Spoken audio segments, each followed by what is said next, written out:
So what we have here is a automatic transmission with a hot shift PTO.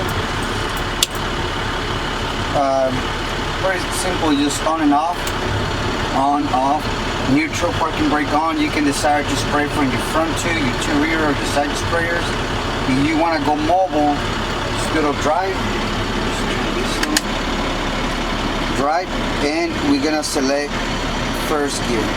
That's how I'm gonna do the video, and that's how usually you should run the truck into first gear, being mobile, just to optimize the output of the pump and the system. Once you go to road mode, it tells on the highway mode, just make sure you turn off your PTO, that way you don't do any damage to the transmission or power takeoff. So we'll demonstrate the video using all these functions.